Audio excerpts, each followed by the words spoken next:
Assalamualaikum warahmatullahi wabarakatuh. Berjumpa lagi dengan Pak Alvin.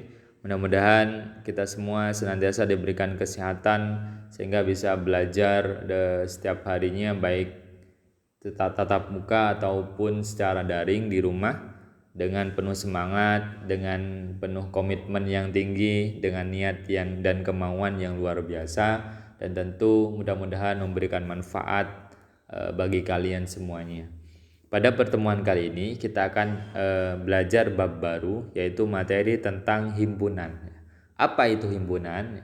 Kita akan kupas tuntas pada pertemuan pagi hari ini, yang mana pada bagian ini ya, kita berbicara himpunan di bagian yang pertama, yaitu tentang pengertian himpunan, kemudian bagaimana cara menyatakan suatu himpunan, dan yang terakhir adalah bagaimana menggambar diagram Venn suatu himpunan. Pada modul himpunan bagian 1 ini, silakan materi ini kalian tulis pada buku catatan matematika kalian masing-masing ya. Silakan ditulis, kemudian kerjakan latihan soal yang ada di bawahnya secara langsung pada live worksheet ini. Berbicara tentang himpunan ya. Pada kehidupan sehari-hari kalian seringkali mengenal istilah dengan kelompok, grup, gerombolan, sekumpulan, geng ya mungkin ya. Bagi kalian yang suka geng gitu ya, geng-gengan atau kelompok, seringkali kalian mengenal istilah ini ya. Pada matematika ya, istilah kelompok, geng ataupun gerombolan ya itu dinamakan dengan himpunan. Istilahnya itu adalah himpunan.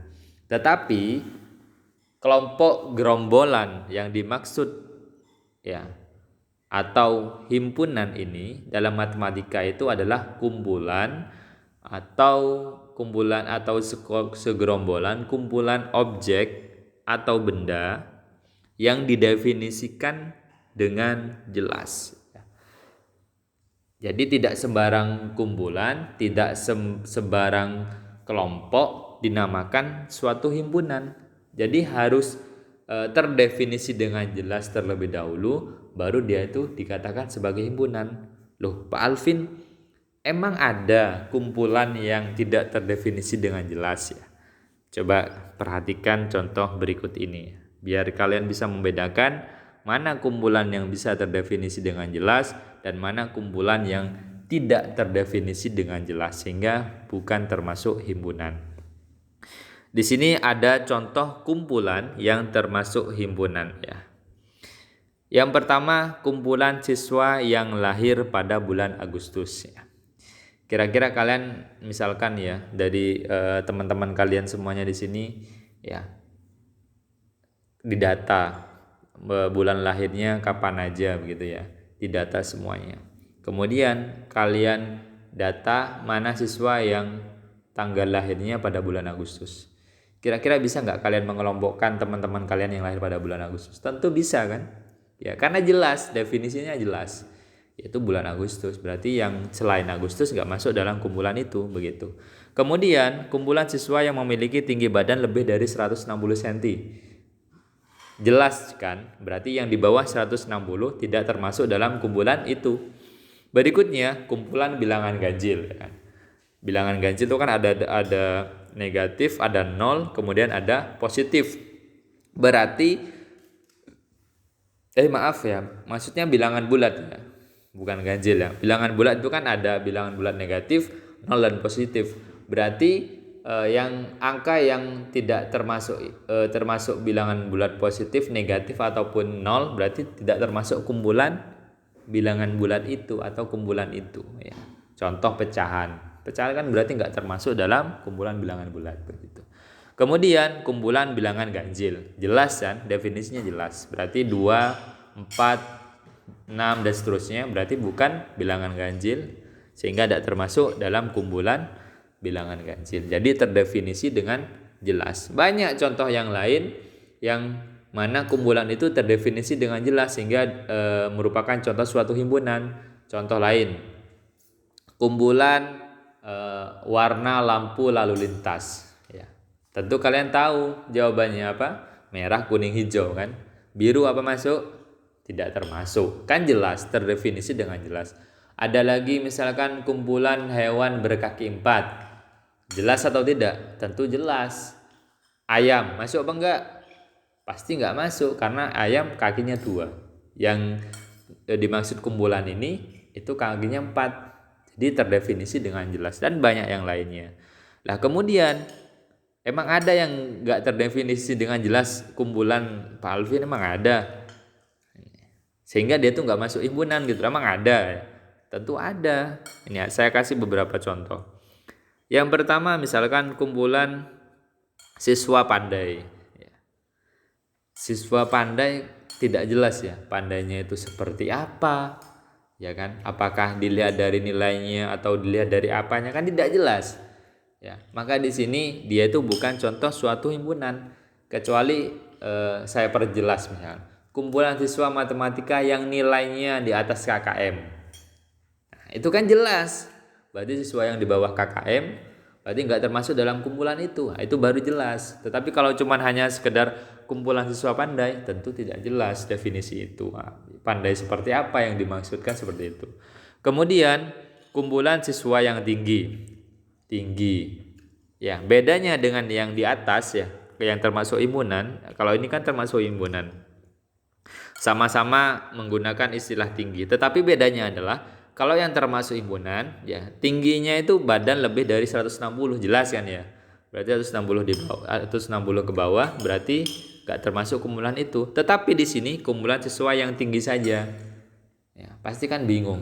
Maksud berapa tingginya seperti apa? Menurut kalian mungkin tinggi, menurut saya tidak tinggi kan begitu. Jadi tidak ada definisi yang jelas di sana. Maka dia itu bukan termasuk himpunan. Kemudian ada kumpulan angka bagus. Saya tanya kalian, coba sebutkan angka yang bagus. Kira-kira kalian bingung nggak jawabnya? Pasti bingung kan? Karena definisinya nggak jelas angka bagus itu seperti apa. Apakah angka 0, angka 1, 2, ataupun apa? Berapa kan nggak jelas. Maka itu bukan termasuk himpunan. Ada lagi di sini kumpulan buku tebal. Ya, kumpulan buku tebal. Kira-kira kumpulan buku tebal itu termasuk himpunan atau tidak? Tentu tidak ya kan. Kenapa kok tidak? Tebalnya seperti apa kan nggak ada definisi yang jelas. Kecuali misalkan kumpulan buku yang ukurannya misalkan tingginya 20 cm atau di atas 20 cm. Itu kan jelas ya. Nah, kesimpulannya adalah ya, kalau kalian perhatikan dari beberapa contoh yang saya jelaskan tadi ya, yang mengandung kata sifat, maka dia itu bukan termasuk himpunan. Contoh pandai, kata sifat kan, tinggi, bagus, tebal, itu mengandung kata sifat, maka dia itu bukan termasuk himpunan. Itu cirinya seperti itu. Jadi kalau yang termasuk himpunan itu tidak mengandung kata sifat, definisinya jelas ya kan. Misal kumpulan hewan berkaki 2, kumpulan hewan berkaki 4, kumpulan kendaraan beroda 4, itu kan jelas. Kumpulan nama-nama kota dengan awalan J, nah itu kan jelas kan. Atau kumpulan nama-nama siswa berawalan A, itu kan jelas. Maka itu termasuk himpunan ya. Kalau dia itu tidak jelas definisinya, maka dia itu bukan termasuk himpunan. Oke, berikutnya ya, cara menyatakan himpunan yang kedua. Aturannya yang pertama adalah setiap himpunan diberi nama dalam abjad kapital atau huruf besar ya. Jadi nggak boleh penulisannya itu dengan huruf kecil, jadi huruf besar. Ya. Kemudian yang kedua, setiap anggota himpunan dibatasi dengan kurung kurawal. Kurung kurawal itu seperti ini ya, gitu ya. Jadi bukan yang seperti ini kan kurung biasa. Yang kurung kurawal itu ada kayak bengkok-bengkoknya begitu ya. Bulatan-bulatan di tengahnya. Kalau saya perbesar di sini kelihatan ya. Ini namanya kurung kurawal, ini namanya kurung kurawal. Ya. Itu bisa dibedakan ya. Kurung kurawal dengan kurung biasa tentu kalian bisa membedakannya. Kemudian anggota himpunan dinyatakan dengan E. Ini bukan E biasa ya, tapi dia itu ini namanya anggota. Kalau bukan anggota seperti ini, ya tinggal dicoret aja begitu ya. Itu namanya bukan anggota suatu himpunan begitu. Kemudian setiap anggota dipisah dengan tanda koma. Jadi masing-masing dari anggota himpunan itu dipisahkan dengan tanda koma ya, bukan titik tapi koma. Kalau contohnya, misalkan di sini ada kumpulan warna lampu lalu lintas ya. Ini ya. Kumpulan warna lampu, maka penulisannya adalah ini A sama dengan kumpulan warna lalu lintas. Maka A huruf besar sama dengan kurung kurawal, kemudian warna lampu lalu lintas. Atau di sini bisa dituliskan seperti ini ya. Maka A sama dengan kurung kurawal, anggotanya adalah merah, koma, kuning, koma, hijau, tutup ya. Ditutup dengan kurung kurawal juga seperti itu. Kalau misalkan kalian menuliskannya seperti ini, misalkan gini ya. Kemudian sini merah, kuning, hijau, koma ini ya. Itu salah. Yang benar adalah pakai kurung kurawal seperti ini kurungnya. Ini baru benar. Kalau kurung biasa salah penulisannya. Begitu ya. Kemudian ini yang saya maksud tadi. Merah anggota A. Ini berarti bacanya anggota ya. Merah anggota A. Benar kan? Karena A itu adalah lampu lalu lintas. Ya, warna lampu lalu lintas begitu. Kemudian kuning anggota A, hijau anggota A. Kemudian di sini ini biru bukan anggota A. Ya kan? Karena dicoret tadi itu ya. Bukan anggota A dan seterusnya. Misalkan hitam bukan anggota A, berarti hitam bukan anggota dari A, karena A itu adalah kumpulan warna lampu lalu lintas seperti itu. Kemudian cara menyatakannya itu ada 3 caranya di sini. Dengan cara deskripsi atau dengan kata-kata. Kemudian ada cara mendaftarkan semua anggotanya, dan yang terakhir dengan cara notasi pembentuk himpunan. Kalau dengan kata-kata ini ya, misalkan contohnya P himpunan bilangan ganjil kurang dari 8. Maka cara deskripsinya ya tinggal dituliskan aja P sama dengan ya kan pakai kurung kurawal ya, bilangan ganjil kurang dari 8. Jadi tidak perlu menuliskan anggotanya, cukup tuliskan saja kumpulannya apa seperti itu.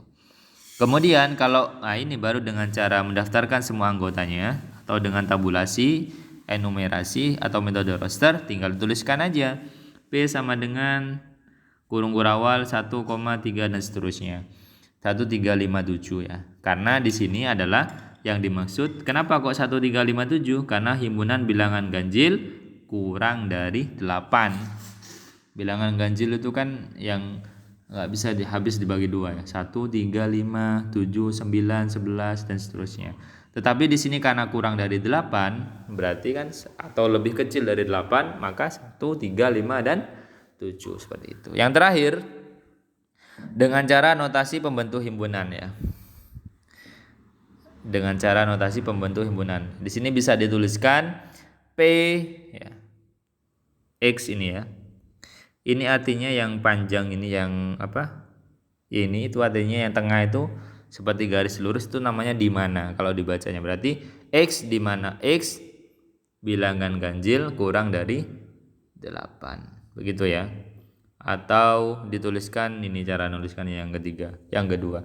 P sama dengan kurung kurawal X di mana X kurang dari 8, koma yang mana X anggota bilangan ganjil sesuai dengan contoh soalnya atau kumpulannya ya. Mudah-mudahan bisa dipahami ya. Di buku paket silakan bisa kalian pelajari banyak contoh himpunan yang lain berikut dengan cara menuliskannya. Kemudian yang ketiga, kardinalitas atau banyaknya anggota suatu himpunan. Banyaknya anggota suatu himpunan itu dilambangkan dengan N kecil. Ini menyatakan banyak anggota. Berarti kalau ada NA, ya ini kan NA ya. Berarti menyatakan banyak anggota himpunan A. Contoh, A sama dengan warna lampu lalu lintas ya. Anggota A-nya kan merah, kuning, hijau ya. Ada berapa? 3 kan? Merah 1, kuning 2, hijau. Ada 3 ya. Maka NA sama dengan 3 ya. atau banyak anggota A sama dengan 3. Seperti itu. Contoh yang lain, contoh lagi ya. Misalkan yang paling mudah ini aja. B adalah himpunan misalkan nama hari yang awalannya S. Anggotanya apa saja? Senin, Selasa, kemudian Sabtu. Ada berapa? 3 ya. Berarti B saya bilang ya. Berarti NB sama dengan 3. Seperti itu. Dan seterusnya. Tergantung dari banyak anggotanya ada berapa. Kemudian himpunan kosong dan himpunan semesta. Himpunan kosong adalah himpunan yang tidak memiliki anggota. Disebut himpunan kosong, simbolnya ini ya. Jadi kurung kurawal, kemudian nggak ada anggotanya karena memang kosong. Yang kedua adalah 0, kemudian kayak dicoret gitu ya. Jadi 0 terus coret begitu ya. Itu namanya himpunan kosong. Contohnya di sini, B sama dengan bilangan ganjil antara 1 dan 3. Ada apa enggak? Bilangan ganjil antara 1 dan 3. Kalau antara kan berarti kan di tengah-tengah ya. Di tengah-tengah bilangan 1 dan 3 atau angka 1, 3 berapa? 2 toh. 2 ganjil apa genap? Genap. Karena di sini definisinya adalah ganjil, maka tentu B-nya adalah kosong, himpunan kosong. Jadi cara nuliskannya gitu ya. B sama dengan 0 dicoret, atau bisa juga begini. B sama dengan kosong begitu ya. Berarti karena dia itu adalah himpunan kosong. Oke, saya perjelas lagi. Berarti B. Nah, begini. Itu opsinya yang kedua, cara menuliskannya. Kemudian himpunan semesta. Kalau kalian mengenal istilah semesta ya, semesta itu kan sesuatu yang luas atau alam semesta, yang mana dalam alam semesta itu ada planet-planet, ada bintang-bintang dan seterusnya, ada benda angkasa lainnya ya. Maka itu adalah suatu cakupan yang sangat luas sekali ya. Contoh di sini, himpunan semesta yang mungkin. Jadi kalian mencari kira-kira dia itu termasuk dalam kumpulan yang lebih luas objek apa begitu ya. Di sini himpunan semesta mungkin dari C357. Kira-kira angka 3, 5 dan 7 kalau dia itu dimasuk dalam suatu kumpulan yang lebih besar lagi, dia itu termasuk kumpulan yang mana? Opsinya yang pertama, kumpulan atau himpunan semestanya bilangan ganjil kurang dari 8. Benar ya? Yang kurang dari 8 kan 1, 3, 5, 7. 3, 5, 7 kan termasuk kurang dari 8. Itu semestanya. Kemudian bilangan prima kurang dari 10. Bilangan prima 2, 3, 5, 7 gitu ya. Dia itu termasuk dalam itu. Kemudian bilangan asli ya. Atau bisa juga tambah lagi. S sama dengan bilangan apa? Cacah.